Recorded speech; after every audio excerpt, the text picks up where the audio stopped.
Hello, and welcome to a special New Year's video courtesy of Cubed Gamers. We'll be looking back over the past 12 months and reminding you all too well of the year in which Operation Rainfall succeeded, the PlayStation Vita failed, and Nintendo abandoned any pretense towards only needing a single screen for their systems. God, it's been exciting. The year opened, as they often do, with January, and after the excitement of Modern Warfare 3's epic finale the previous Christmas, there wasn't much for gamers to get worked up about, unless you expected terrible indie horror game Amy to blow your easily impressed socks off. Fortunately, things picked up towards the end of the month, with the release of Final Fantasy's second ever proper sequel, Final Fantasy XIII-2, which took everything that was wrong with the first game, which is of course to say all of it, and changed a bit, leading to a game that, while it wasn't a masterpiece, did not make anyone carry out terrorist acts in reprisal. I suppose we'll look back on that and be very grateful when we think about how much blood was spilled over Final Fantasy XIV. Auld Lang Syne indeed. Onwards to February, which saw the resurrection of the release schedule as several brilliant titles stormed onto our systems, including Dear Esther, a haunting interactive story that explores what can be done with the medium, and Dylan's Rolling Western, a weird tower defense thing featuring an armadillo. There was also the return of betentacled mafia nonsense in the form of The Darkness 2, well known as the game series that launched the career of perennial internet favourite Yahtzee Crocial, so well done 2K I suppose. To those in the know though, these didn't matter for peanuts next to the presumed big story of the month, the release of Sony's newest handheld expensive brick, the Vita. It may have looked like a shinier PSP with another analog stick bolted on, but it was actually a pretty impressive piece of hardware, boasting a 5-inch OLED screen and a rear touchpad for some reason. In fact, it was so wondrous and futuristic that everyone was dazzled by its sheen and all forgot to buy it, leading to some self-proclaimed experts on the internet to call the generation for Nintendo's 3DS, itself not booming in quite the way they might have hoped. Still, the fact that 10 months on, another self-proclaimed internet expert is using it to bounce dry humour off in a dumb YouTube video goes to show that Sony are, if anything, persistent, and a steady trickle of games that, while lacking market-dominating appeal, offered relatively high levels of amusement to justify the console to existing owners, coupled with the promise of the wonderful-looking Tearaway arriving next year, should be enough to shift another few thousand of the things before someone notices the terrible battery life and awful data storage format. March. No, that's not an order for my future totalitarian regime, but a month, and one in which a ton of stuff happens, so bear with me, it'll only sting for a minute. First off, we had the release of a ton of cool games like I Am Alive, an acrobatically based survival game featuring bluffing with weapons and kicking enemies into pits 300 style. There was also Tales of Grace's F, the English release of a Wii game from 3 years ago, which thanks to idiocy didn't make it till Europe until October, thus proving that there must be no god. Seriously, Tales of Grace's is brilliant, and that's coming from someone who has trouble looking at most JRPGs without violently and immediately hurling his lunch onto a nearby dog. While you contemplate that image, I'll run down a list of the remaining games in March's pile before moving on to the really momentous stuff that happened this month. There was Silent Hill Downpour, in which a dumbass runs from monsters in the mist, Resident Evil Operation Raccoon City, in which some idiots battle monsters in a city, and Mario Party 9, in which some morons from Nintendo remove any semblance of fun the series has been steadily losing since Mario Party 4. Still, March was kept alive by the fact that it contained one of the greatest games of the year, one which completely blew us all away with its quality and emotiveness. Yes, it was Journey, the latest incarnation of whatever magic the guys at that game company are using to create such brilliant examples of games as an art form. Seriously, anyone who can claim that games will never invoke such emotions as to make someone cry has clearly never played Journey. Honestly, this wordless game that presents the player with beautiful locations to travel through thoroughly deserves to be called Game of the Year in my opinion, and I don't care how many Black Ops 2s or Mass Effect 3s you play. It's properly gorgeous, leading players through deserts and ruins towards a mountainous section that honestly contains one of the most emotive gameplay segments I've ever seen, a scene only rivaled by the end of Mother 3 and one that will resonate with you for ages after you've played it. Couple that with a multiplayer mode that encourages players to silently communicate, breaching language barriers and creating empathy and companionship in one fell swoop, and you have a masterpiece that led our very own Sean Bradley to award it our first and so far only perfect score. The other big event of March was the administration of British games retailer Game, who had been struggling because of the fact they were an overpriced mess of a store chain that couldn't sell anything worth a damn, and who most of the major publishers, like Nintendo and EA, had been abandoning for several weeks while the stock price crashed and half the stores were shut. Don't think I'm blaming any of the Game employees, by the way. The ones I spoke to while the crisis was unfolding were universally intelligent and helpful, and seemed to actually be interested in games, which instantly puts them ahead of 85% of retail workers. No, my problem is with an industry that will rip its customers off for years, then complain when suddenly they all discover that Play.com and Amazon will sell them games cheaper, quicker, and without trying to make them trade in at every opportunity. And as if that weren't enough, the dickhead management types who caused the problems in the first place hit the ejector seat and land cushy bonuses and new jobs at some think tank, while handing control of the company over to ancient, hunched-over vulture-like administrators who immediately set about axing stores and putting several hundred people out of work, or not paying them for weeks. Then once they've sufficiently thinned out the workforce and created a whole new generation of nerdy homeless people, they find a buyer that'll go back to the same old business model of trying to rip off publishers with trade-ins and screwing over the consumer on the other end by selling a terrible HDMI cable for £500. Next they'll be offering to slap you in the face for a tenner, and you know what? People would take it if it was offered by an attractive sounding lady in a purple advert where they advertised their not really offers as if they were worth a damn. Ooh, a slap in the face and a kick in the nadders for only £25, I'll take 3 of each, you cry as you consume, work and die like the system wants you to, you sheep. God, life is bleak. In April, while the rest of the world was fretting over the ongoing slaughter in Syria, American gamers were getting all worked up over the release of Xenoblade Chronicles, a fantastic RPG for the Wii that's been called Nintendo's equivalent to Skyrim. That's not entirely accurate, since it's far more sci-fi and the character models weren't as nice, but it was one of the games that really showed what the Wii could do if developers put their mind to it. Still, the reason Xenoblade Chronicles was so well received wasn't necessarily due to its incredible soundtrack or giant game world, but because it was the culmination of efforts of the folks involved with Operation Rainfall. In case you haven't heard of it, and you probably haven't, Operation Rainfall was an enormous act of concerted whining that emerged when it was revealed that Nintendo would be bringing 3 big RPGs to the Wii, namely The Last Story, Xenoblade Chronicles and Pandora's Tower, but only in Japan and Europe. Because Americans aren't yet used to not immediately getting their own way all the time, they took to the internet and bugged Nintendo until almost a year later than Europe, America got both Xenoblade and The Last Story.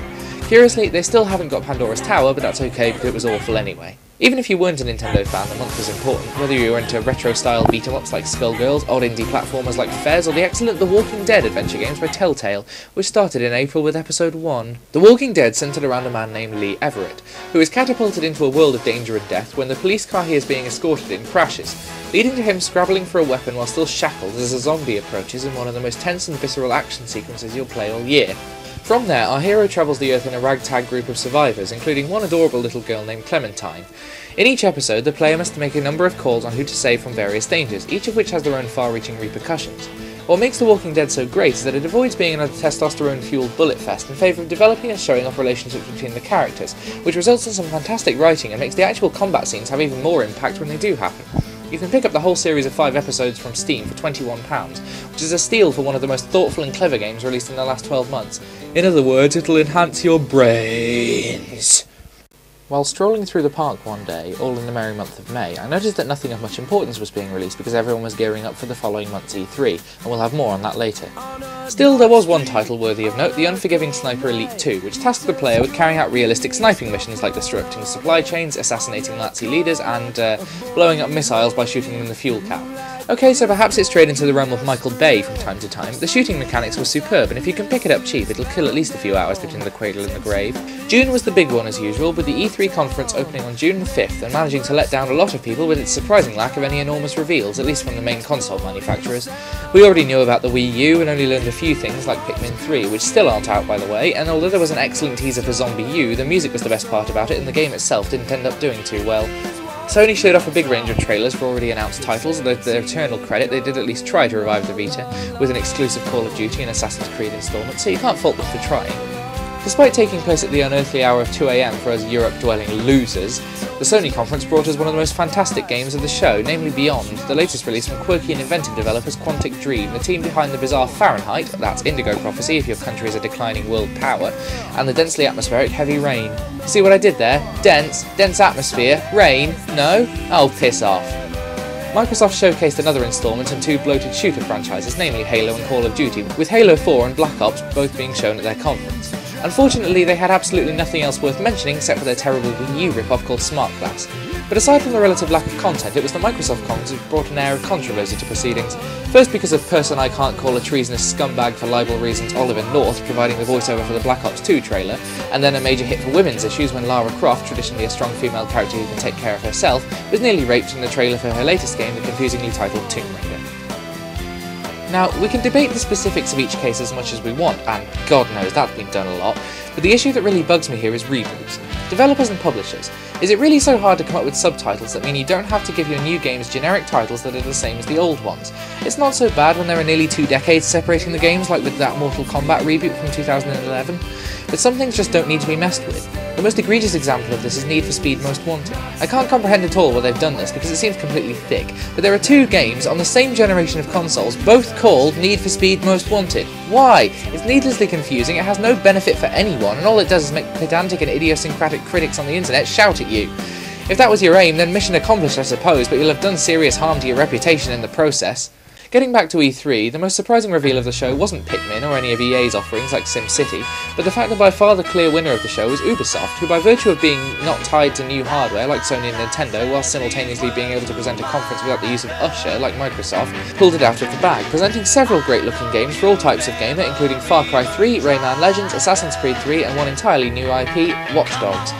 Watch Dogs is an upcoming game about using pocket-sized technology to manipulate the infrastructure of a city and manipulate the world around you, but I can't really do it justice, so here's a clip to show you.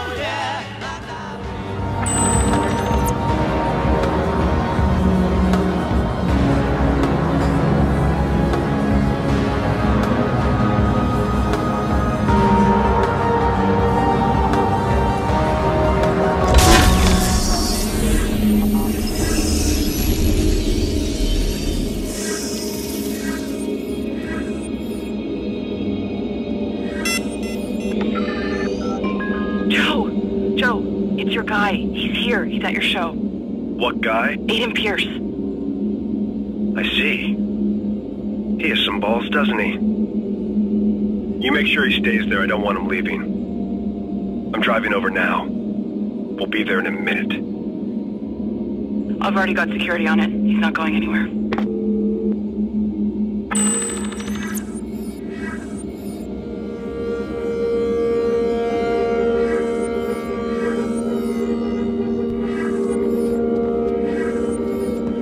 I want every exit covered. This guy doesn't leave. Yeah, I see him. You, hold it right there.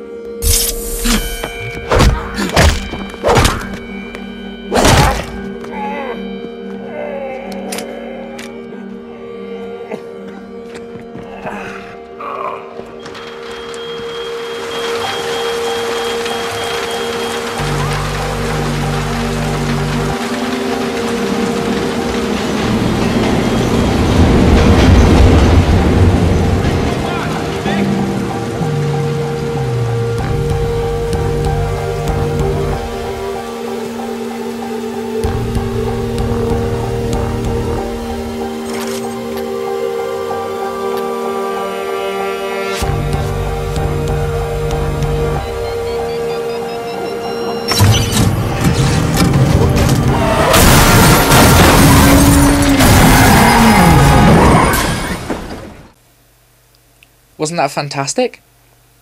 Well, even if you didn't think so, enough people did that for a while it was the big thing to talk about, dominating news updates and podcasts throughout the land, at least until 2 more of the year's best games were released. Quantum Conundrum is the brainchild of Portal creator Kim Swift, and focuses on a young boy having physics-based adventures in a mansion in order to find his uncle, Professor Quadrangle, who has become trapped in a pocket dimension of his own making. Critics picked on the occasionally fiddly puzzle design and the necessity of switching between 4 dimensions, but I think they're all silly. I had a great time with Quantum Conundrum, and so should you if you give it a try.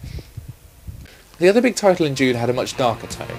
Spec Ops: The Line was a depressing modern retelling of Joseph Conrad's epic Heart of Darkness, which explored the relationship between the player's actions and the real-world consequences of them, eventually culminating in a complete psychotic break on the part of the protagonist, which we're led to believe is because of all the trauma the player has made him experience. Framing the game as a generic third-person shooter helped bring out the message of "look at what you're doing when you play these games, you bastard," that the developers clearly wanted to evoke. It was a thought-provoking and genuinely moving game, and one I'd implore every aspiring story writer or lover of storytelling through gameplay to wallow in for a handful of hours. The horror! The horror! July? No, I don't. This was July, another boring month when the post-E3 games drought kicks in and nothing comes out but small indie games. Well, no, actually there was The Secret World, a conspiracy theory-based MMO from Age of Conan and The Longest Journey developers Funcom. It was pretty well received if you discount the criticism of having absurdly high system requirements and distracting the devs from creating another game in the Longest Journey series, and I'm hoping if I mention it enough they'll get working on Dreamfall chapters. August, or August as the Germans would call it, was a brilliant month, with Gamescom being held in Cologne for all the journalists to get their teeth into and a bunch of cool new games released. Turning first to the convention, it was a great bounce back for Sony, balancing the flagging sales of the Vita with a ton of great new IP, like Tearaway. Tearaway is a game by Media Molecule, whom you may know as the English developers of Little Big Planet, which uses the features of the Vita to full effect, including use of the touchpad to poke through the environment while using the microphone to shout at and scare off enemies within the papery world.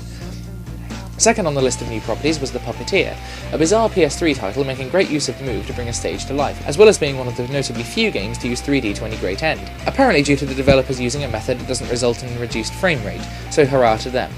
Next up was Rain, a PSN title we know relatively little about, centred around an invisible protagonist who can only be seen when rained on. While there hasn't been much information made available on it so far, the trailer is mightily impressive and hints at a lot of atmosphere and some great soundtrack use of classical music like Clair de Lune, as you'll find out now.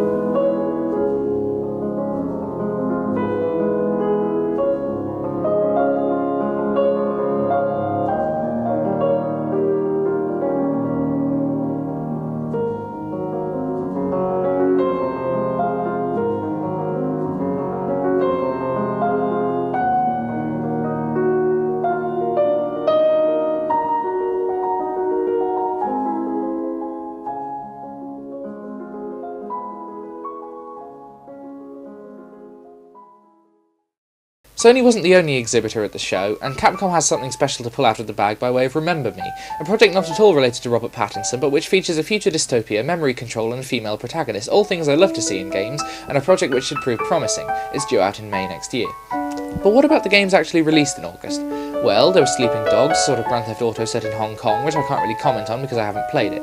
There was also Papo and Yo, a semi-autobiographical game set in a Brazilian favela, in which a small child leads a monster through puzzles and occasionally deals with frog-induced bouts of depressing alcoholism metaphor. Those indie developers, eh? What will they think of next? What they wouldn't think of is New Super Mario Bros. 2, a banal, bland, boring game that Nintendo spat out to placate 3DS owners in August. It was a big release, but the game was flawed and boring, and I really wouldn't recommend it at all. As we near the end of summer, or winter if you're Australian and lucky, there was PAX Prime to get excited about since it's one of the biggest gaming events of the year, but because they refused to hold one in Europe, I'm not going to mention it any further. Fortunately, Tokyo Game Show was there to fill the gap, and we had a nice autumn announcement in the form of Sony's unveiling of the PlayStation 3 Super Slim, a third model of their current console with either a 250GB or 500GB hard drive, unless of course you live in Europe, where you're offered a puny 12GB as your lower end option. It does mean the price of the system has dropped slightly, mainly by removing the slot-loading Blu-ray drive in favour of a tray-loading one, which doesn't look as nice but works the same and means the new PS3 is about the same size as the Wii, which is impressive by anyone's standards. Hardware aside, there was some joy this month on the software front as several games surfaced that you really ought to try. Black Mesa is a years-old mod for the Source engine that recreates the original Half-Life with all new graphics and music.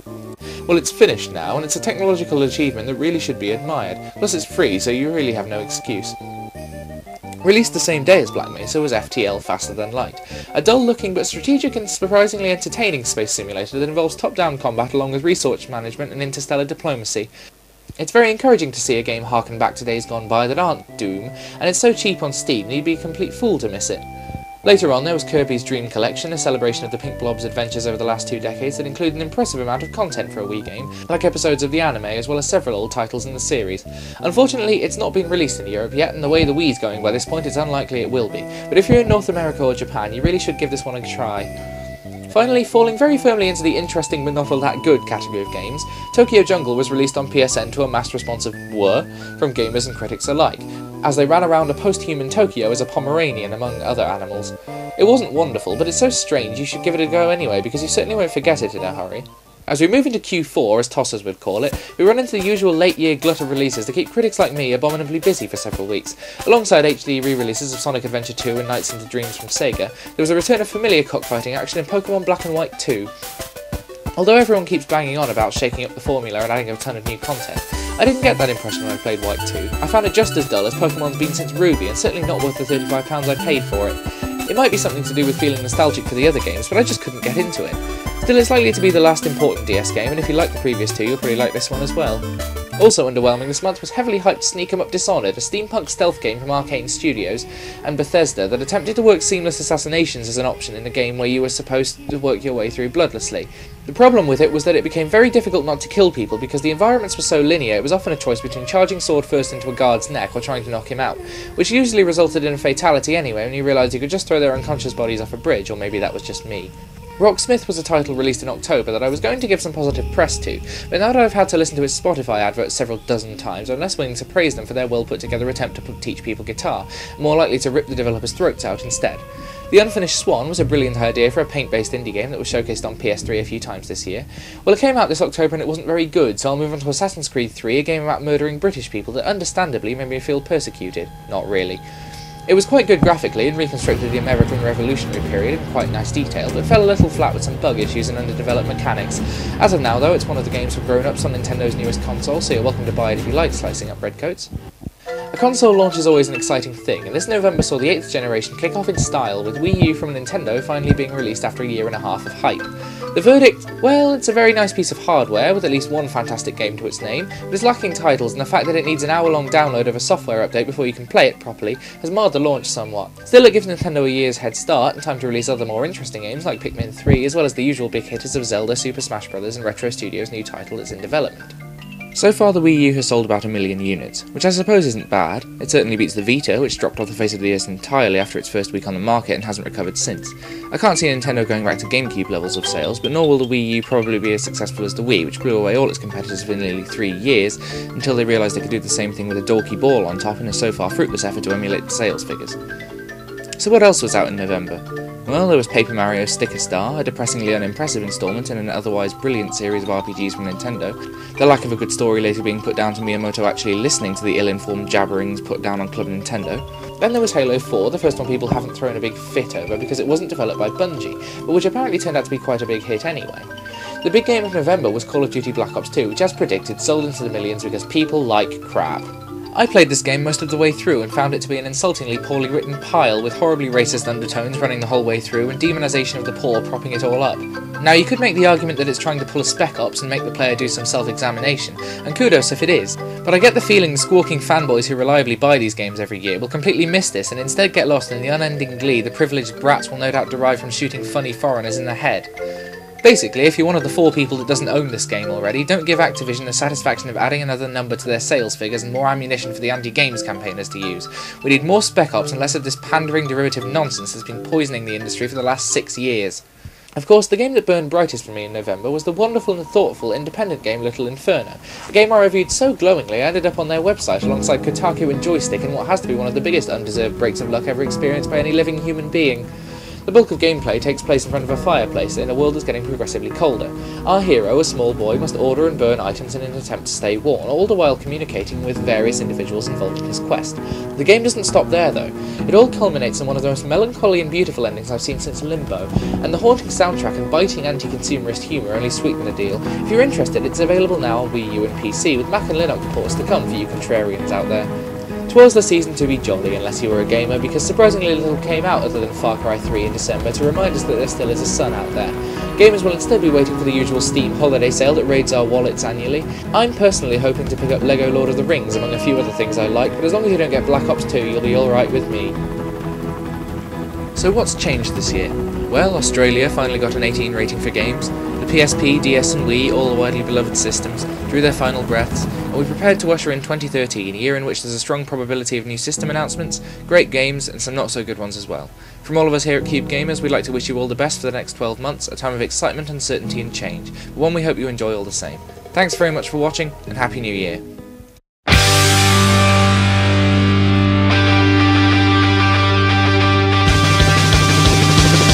Should all acquaintance be forgotten, never brought to mind?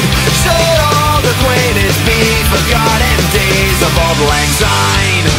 Don't forget the ones you love and let's have a good time. Don't forget the ones you love and days of old lang syne. For old lang syne, my dear, for old lang syne, we'll take a cup of kindness, yet for old lang